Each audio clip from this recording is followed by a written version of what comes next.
This drawing demo is all about using a light touch when we draw to create a more realistic look to our scene. Assuming, of course, that we want to capture realism in what we draw. In this case, it's a typical Sydney suburban house, and I'm using a 0.2mm and just at the end, just for a particular purpose, a 0.05mm pen, and they're both uni pens. I'm a great believer in if we use more than one pen in the one drawing to make sure they're from the same brand, because the ink isn't always coloured the same, it doesn't always flow the same, the delivery system isn't all the same, and that creates an unpredictability in the effect that we'll achieve. So using two uni pens in this drawing. Now, the whole idea of drawing with a light touch is that it gives us a greater range of marks we can make, fundamentally with the one pen. And the greater range of marks we can make, then the greater range of effects we can create, how the things we draw are going to look. Because we have greater variety in the edges we can create, in the weight of lines we can create, and in the values, the lights and darks we can create. And then the way we arrange the various combinations of these three things, how we bring them together with our marks to create the subject that we have in front of us, we have a greater chance to capture the range of these things that we have in life, and therefore our drawing can look more realistic. When we're thinking of drawing of just using the same black line, however thick or whatever colour it is, throughout the whole drawing, then we're going to have an evenness with our marks. And it's this evenness with our lines that we actually see as a characteristic of cartoon work. It's part of that genre in lots of ways and works very well there for the simplification of what we're seeing. But in real life, simplification tends to make things not look as real, and an even outline tends to introduce that quality of a cartoon which pulls away from any effect of realism that we're trying to create. So the two issues with using a light touch when we draw that we need to learn are a technical ability simply to do it, the ability to hold the pen, to connect it with the paper, to let the ink flow in a way that gives us as wide a range of marks as possible. And that's primarily by creating more ability to draw lines, to put marks with a very light touch rather than the stronger, heavier touch. We're probably fairly experienced in getting a nice, even, straight line from our pen. So the greater place where we can, if you like, discover new marks is in this lighter range. And for me, in terms of the technical aspect of this, if I want to get a really light line, I hold my pen at least halfway up from the end. And if you look at what I'm doing now, you can see that. I'm holding the pen halfway up, and I've got the pen locked into my fingers. I'm not moving my fingers. I'm not manipulating the pen on the paper, the end of the pen on the paper, by moving my fingers. I've got my wrist fairly locked as well. I'm moving at least from the elbow, if not from the shoulder, and or a combination of the two. That lets me get nice, brisk, sweeping movements. I think of them as almost like flicking lines onto the paper rather than drawing lines onto the paper. That's the way it feels to me. Now, you are watching this faster. I'm not flicking them this fast. This is 3 times my actual drawing speed. So if you want to see it pretty close to real-time drawing, just use that cog icon and reduce this video to half speed, and then you'll see that. And if you're finding this interesting and this demo helpful, then please, why not hit the like button for me right now? And if you haven't subscribed to my channel, why not? And check out my playlist. I have a lot of videos. I have well over 1,200 videos. So the playlist can help you navigate all of these to find the ones on the topics and the subjects that line up most closely with what your drawing needs at this point are. And then besides just learning technically how to put the light marks on the paper, the other thing we need to do is to develop a strategy now for using this wider range of marks. Now, the way I'm doing it here is I'm basically doing all of my, if you like, establishing marks and lines on the paper as lightly as I can, because that gives me the ability to strengthen them, to make them darker or clearer, or to put a sharper edge on them as my drawing progresses. This tree in the front of this house is a frangipani tree. They're relatively slow growing, so this is a very old one.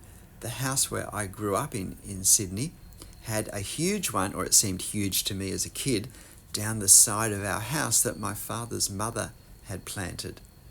And as Doctor Who fans, in the mid to late 60s, we turned it into our time machine. So I always look at frangipanis and smile. They're actually a tropical plant. They're beautifully fragrant, and you often see them at the front of a house or down the side. So you can see how I'm doing very light lines initially, and that's not so much in case they're wrong as it lets me then make choices of what I do with that form, that shape, that ink on the paper later on.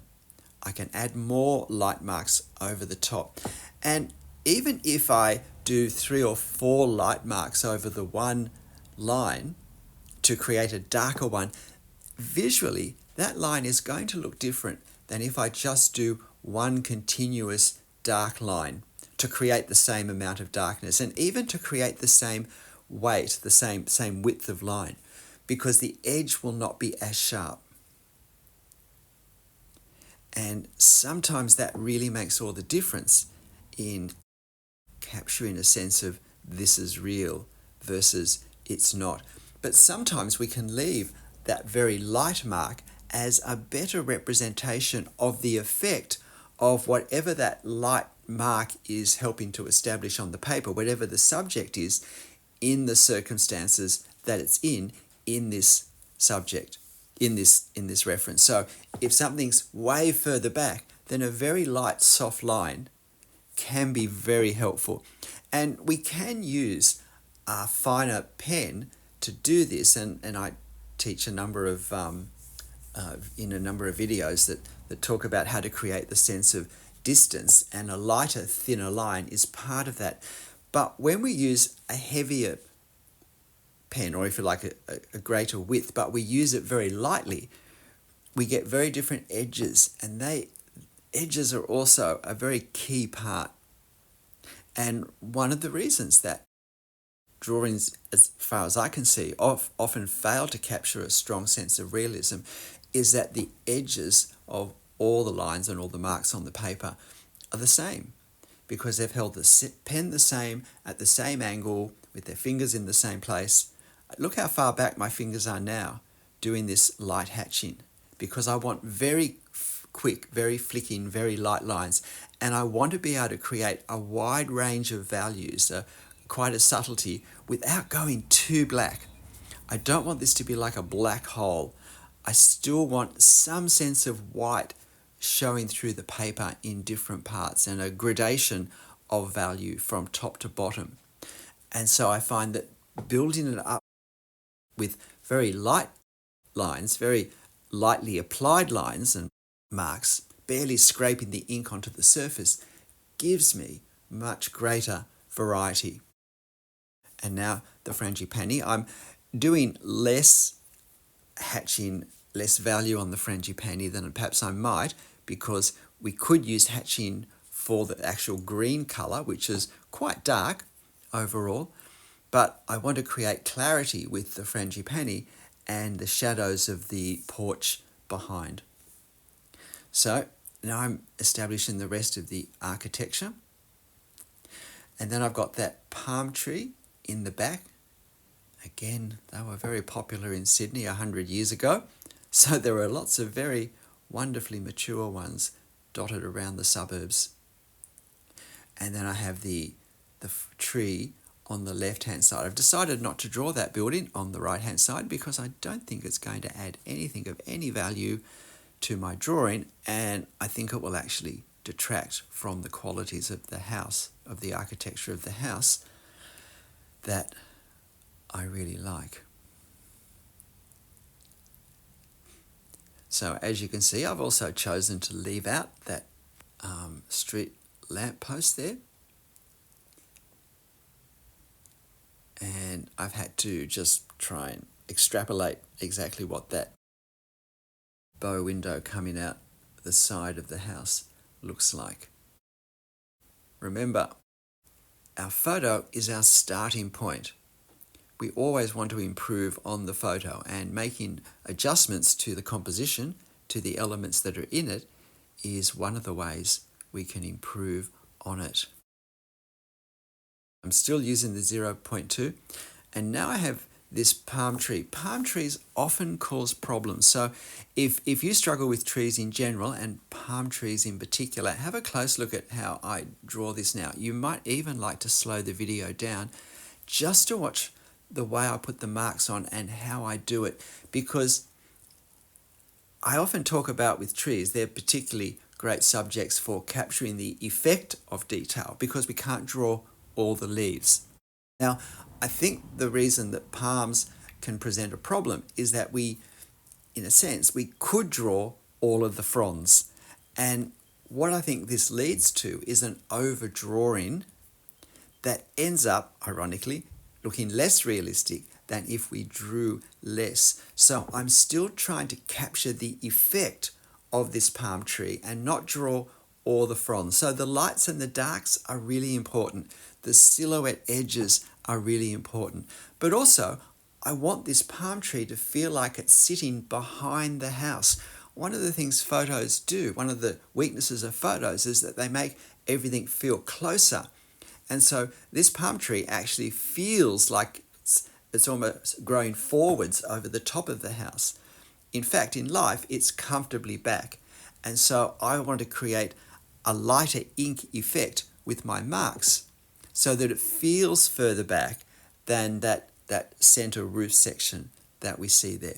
So I'm really just tidying up a few things now and working out what I've got left to do. There is actually some ironwork in this fence that goes between the posts, the brick posts that stick up. But I decided not to complicate my scene with that. It's not very clear in the reference. We don't really see it easily in life. This is my 0.05 now.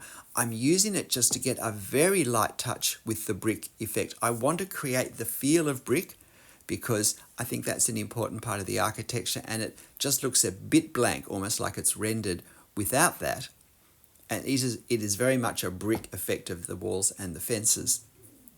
But I didn't want the marks for the bricks to stand out too much, because in life they don't stand out too much. We clearly see the wall and the windows and the other features more than we see the bricks. And again, this is creating a sense of reality, to not overdraw with our line work the bricks so that all we see are the bricks, and because we've drawn them with the same intensity with our lines as we've drawn the windows, say. In life, the windows overwhelmingly visually stand out. So we want to do that, and a light touch lets us do it, and switching to a much finer pen makes it easier again. G'day, I'm Stephen Travers. I spotted this house across the road from an Officeworks when I went to buy a new printer. I hope you found my thoughts about using a light touch to capture a more realistic sense helpful. But in the end, whatever you draw and however you draw it, make sure you have fun. I'll see you next time. Bye.